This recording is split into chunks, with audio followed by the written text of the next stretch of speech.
ہم دیکھتے ہیں کہ انتہا پسندی اور دہشت گردی نے ایک طرح سے دنیا کو اپنی لپیٹ میں لے رکھا ہے، اور اس میں خصوصاً متاثر جو ہوئے ہیں وہ مسلمان ہیں۔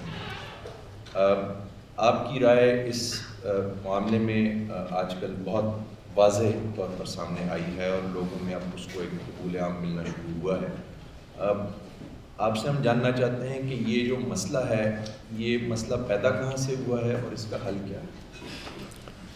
الحمدللہ رب العالمین والصلاة والسلام علی محمد الامین اعوذ باللہ من الشیطان الرجیم بسم اللہ الرحمن الرحیم۔ خواتین و حضرات، میں اس اجتماع کے منتظمین کا بھی شکر گزار ہوں اور آپ سب حضرات کا بھی کہ آپ نے اس طالب علم کی عزت افزائی فرمائی اور میری معروضات سننے کے لیے یہاں تشریف لائے۔ مجھ سے جس موضوع پر سوال کیا گیا ہے یہ کچھ تفصیل چاہتا ہے۔ پہلی چیز جو بہت اچھی طرح سمجھ لینے کی ہے وہ یہ ہے کہ کوئی چیز کبھی ایک دن میں وجود پذیر نہیں ہو جاتی، اس کے پیچھے ایک پس منظر ہوتا ہے۔ ایسا تو بارہا ہوا ہے اور انسانی تاریخ سے اس کی مثالیں دی جا سکتی ہیں کہ وقتی طور پر کوئی تحریک اٹھی، کسی نقطہ نظر میں تشدد کا عنصر نمایاں ہوا اور پھر 10-20 سال میں اس کا خاتمہ ہو گیا۔ لیکن اگر کسی چیز کے پس منظر میں کوئی فکر کار فرما ہے تو بعض اوقات ایسا بھی ہوا کہ صدی 2 صدیاں لگ گئیں، تب کہیں جا کر اس سیلاب کا رخ موڑنا ممکن ہو سکا۔ اس وقت جو دہشت گردی ہمارے ملک میں ہے، پاکستان میں جس نوعیت کی وارداتیں ہم افغانستان میں دیکھ رہے ہیں، جو صورتحال مشرق وسطیٰ میں پیدا ہو رہی ہے، اس کے پیچھے اگر میں ایک لفظ میں جواب دوں تو میں یہ کہوں گا کہ مسلمانوں کا مذہبی فکر ہے۔ دیکھیے، ایک چیز مذہب اسلام ہے۔ آپ جانتے ہیں کہ اسلام تو اللہ کا دین ہے، یہ سب انبیاء کا دین ہے۔ اس کو آخری پیغمبر محمد الرسول اللہ صلی اللہ علیہ وسلم نے بالکل محفوظ صورت میں دنیا کو دیا ہے۔ اس کی تمام اساسات قرآن و سنت میں ہیں۔ یہ مسلمانوں کے اجماع اور تواتر سے ہم کو منتقل ہوا ہے، لہٰذا اس میں تو کسی ترمیم تغیر کا کوئی سوال نہیں ہے اور نہ اس طرح کی کسی انتہا پسندی کے لیے اس میں کوئی بنیاد ہے۔ لیکن ایک چیز ہے مذہب اور ایک چیز ہے اس مذہب کی تفہیم سے، اس کے فہم سے، اس کو سمجھنے کے نتیجے میں پیدا ہونے والا فکر، جس کو آپ کہہ سکتے ہیں کہ ریلیجیس تھاٹ۔ تو یہ انسانی عمل ہے، یعنی جب آپ کسی مذہب کے ٹیکسٹ کو دیکھتے ہیں یا اس کی روایات کو دیکھتے ہیں اور اس کو سمجھتے ہیں تو یہاں سے انسان کا عمل شروع ہو جاتا ہے۔ اللہ تعالیٰ نے اپنی کتاب قرآن مجید ہم کو دی، اللہ کے پیغمبر کی سنت ہم کو ملی، لیکن اس کو انسانوں نے اخذ کیا، انسانوں نے سمجھا اور آج بھی انسانی سمجھتے ہیں۔ تو یہ جو اس کو سمجھنے کا عمل ہے، اس کی بھی اب کوئی 12-13 صدیوں کی تاریخ ہے۔ اس سے جو چیز ڈیولپ ہوئی ہے، جو چیز پائے تکمیل کو پہنچ کر ہمارے ہاں پڑھی جا رہی ہے، پڑھائی جا رہی ہے، اس کی بنیاد پر لٹریچر تصنیف ہو رہا ہے، تحریکیں اٹھ رہی ہیں، اور خاص طور پر پچھلی 2 صدیوں میں جس کو بڑے پیمانے پر ایک موومنٹ کی یا ایک حرکت کی صورت دی گئی ہے، وہ مذہبی فکر زیر بحث ہے۔ میں اس کا ذکر کر رہا ہوں۔ اس مذہبی فکر میں وہ ساری چیزیں موجود ہیں جو اس انتہا پسندی کو پیدا کرنے کا باعث بن رہی ہیں۔ یا آپ یہ کہہ سکتے ہیں کہ جو اس وقت کی ہماری دنیا ہے، اس دنیا میں جن چیزوں کو آپ مسلمات کی حیثیت سے، مانی ہوئی باتوں کی حیثیت سے دیکھتے ہیں، ان کے اور اس فکر کے درمیان ایک نوعیت کا کانفلکٹ پیدا ہو گیا ہے، اور وہی در حقیقت ایک خاص رد عمل کا باعث بنتا ہے۔ میں نے اس پر بڑے تفصیل کے ساتھ امریکہ میں گفتگو کی تھی، اور وہ کئی گھنٹوں کے لیکچرز ہیں جس میں اس فکر کی میں نے تشریح کی ہے، بتایا ہے کہ اس میں وہ کیا چیزیں ہیں کہ جو انتہا پسندی کا باعث بنتی ہیں اور ان کی تاریخ کیا ہے، وہ کیسے پیدا ہوئی۔ ظاہر ہے کہ ایک سوال کے جواب میں اس کی تفصیلات بیان کرنا تو یہاں ممکن نہیں ہے، آپ اس کو سن سکتے ہیں، وہ اس وقت ہر جگہ موجود ہیں۔ مختصر طور پر میں آپ کو چند مثالیں دے کے عرض کرتا ہوں۔ اس وقت دنیا میں یہ چیز عام طور پر مان لی گئی ہے کہ حکومت قائم کرنے کا صحیح، جائز، قانونی طریقہ یہ ہے کہ لوگ اپنے حکمرانوں کا انتخاب کریں۔ اس کو آپ کوئی بھی نام دے سکتے ہیں، عام طور پر اسے جمہوریت کہا جاتا ہے۔ مسلمانوں کا مذہبی فکر اس کو قبول نہیں کرتا۔ اس کے نزدیک، میں پھر عرض کر دوں کہ یہ میں مسلمانوں کے مذہبی فکر کی بات کر رہا ہوں، میں اسلام یا مذہب اسلام کی بات نہیں کر رہا۔ مسلمانوں کا مذہبی فکر اس کو قبول نہیں کرتا۔ عام طور پر بعض لوگ خیال کرتے ہیں کہ بہت سے ملکوں میں مذہبی لوگ بھی انتخابات لڑنے کے لیے تیار ہو گئے ہیں، سیاسی عمل میں شریک ہو گئے ہیں، لیکن اگر آپ ان کو فکری سطح پر دیکھیں تو آپ کو یہ بتائیں گے کہ ہم اس کو محض ایک طریقہ کار کے طور پر اختیار کر رہے ہیں، ورنہ جمہوریت کی، لوگوں کے فیصلے کی اسلام میں کوئی گنجائش نہیں۔ یہ میں نے ایک مثال دی۔ اس وقت پوری دنیا میں یہ چیز مسلمہ حیثیت اختیار کر چکی ہے کہ قومی ریاستیں وجود پذیر ہو گئی ہیں، ان کی سرحدوں کو ایک طرح کا تقدس یا حرمت حاصل ہے۔ عالمی سطح پر یہ مان لیا گیا ہے کہ ہر قوم کا حق خود ارادی قابل احترام ہے، اور کسی دوسری قوم کو یہ حق نہیں ہے کہ وہ اس پر ٹڑ دوڑے، اس پر حملہ آور ہو۔ اصول میں یہ بات مانی گئی ہے اس وقت دنیا میں، لیکن ہمارا مذہبی فکر اس کو قبول نہیں کرتا۔ وہ یہ کہتا ہے کہ دنیا میں حکومت کرنے کا حق صرف مسلمانوں کو حاصل ہے۔ غیر مسلموں کی حکومت اگر کسی جگہ قائم ہے تو وہ ایک ناجائز حکومت ہے، وہ خدا کی زمین کے اوپر بغاوت ہے۔ ہمارے پاس طاقت ہوگی تو ہم اس کو ختم کر دیں گے۔ تو اس نوعیت کی اور بہت سی چیزیں ہیں۔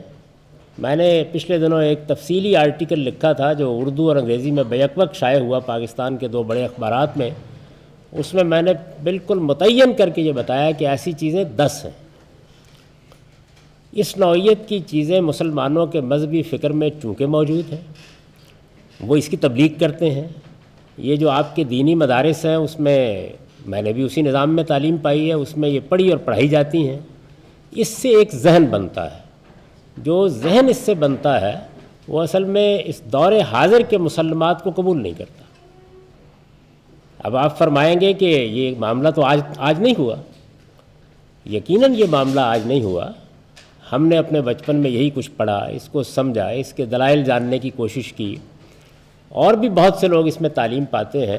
یہ انتہا پسندی دہشت گردی میں نہیں بدلی تھی، اس کے دہشت گردی میں بدلنے کا باعث پاکستان میں ہماری ریاست کے اداروں کا وہ اقدام بنا جس میں انہوں نے اسی مذہبی فکر کو اپنے سیاسی مقاصد کے لیے استعمال کرنے کا فیصلہ کیا۔ یعنی یہ مذہبی فکر تو موجود تھا، لیکن یہ وائلنس میں نہیں بدلا تھا، تشدد میں نہیں بدلا تھا۔ بطور ایک فکر، بطور ایک تھاٹ کے پڑھا جا رہا تھا، پڑھایا جا رہا تھا۔ آپ نے دیکھا ہوگا نا، بہت سے لوگ کہتے ہیں کہ مدرسوں میں کہاں دہشت گردی سکھائی جاتی ہے۔ یقیناً نہیں سکھائی جاتی، یہ فکر پڑھایا جاتا ہے۔ اب ظاہر ہے کہ یہ فکر جو ہے یہ ایک ذہن بنائے گا، ایک نقطہ نظر پیدا کرے گا، اور ہر انسان میں یہ تمنا پیدا کرے گا کہ اگر کوئی موقع نکلتا ہے تو یہ جو چیزیں مجھے بتائی گئی ہیں میں ان کو حاصل کرنے کی جدوجہد کروں گا۔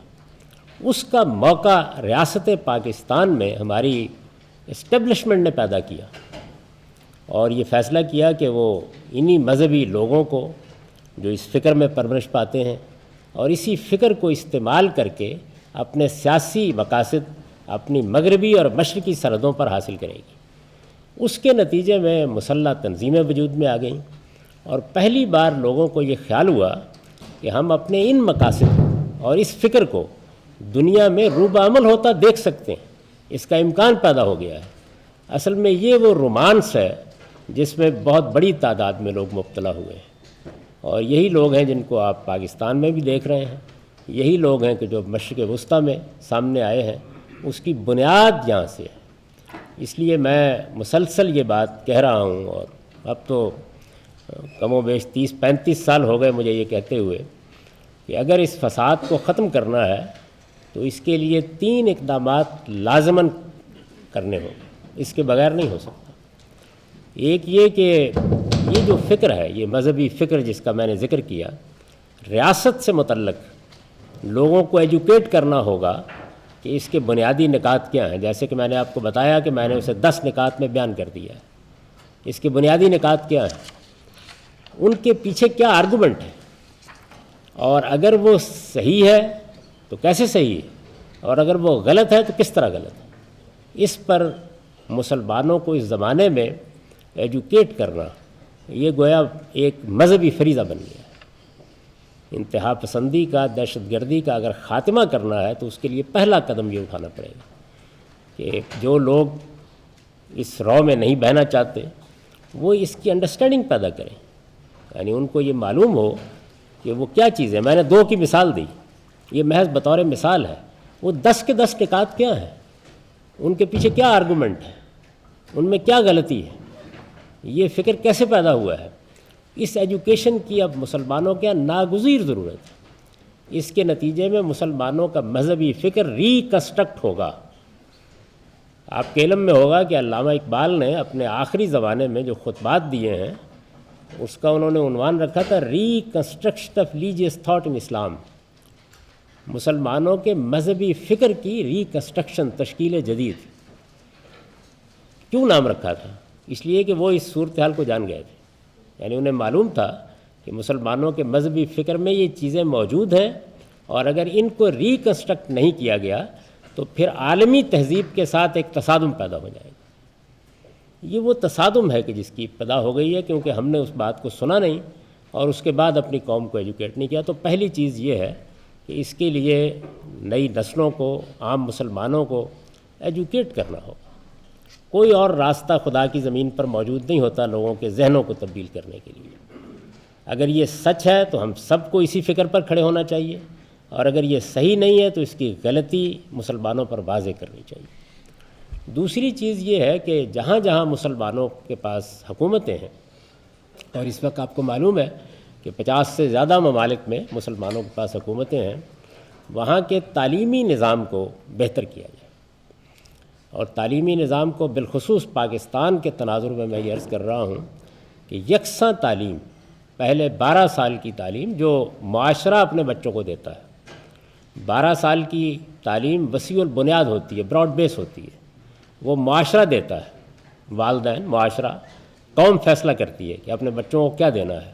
اس کے بعد پھر انسان بالغ ہو جاتا ہے، باشعور ہو جاتا ہے، پھر وہ خود فیصلہ کرتا ہے کہ مجھے کیا کرنا ہے۔ تو یہ 12 سال کی جو ابتدائی تعلیم ہوتی ہے یہ نہایت اہم ہے کسی سوسائٹی کی تشکیل میں۔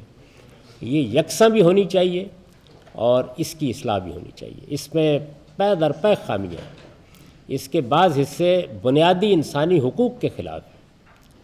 اور تیسری چیز یہ ہے کہ ہمارے پاس ایک تو وہ مسجد ہے جس میں ہم 5 وقت کی نماز پڑھتے ہیں، اور ایک وہ مسجد ہے جس کو مسلمانوں کی اصطلاح میں جامع مسجد کہا جاتا ہے۔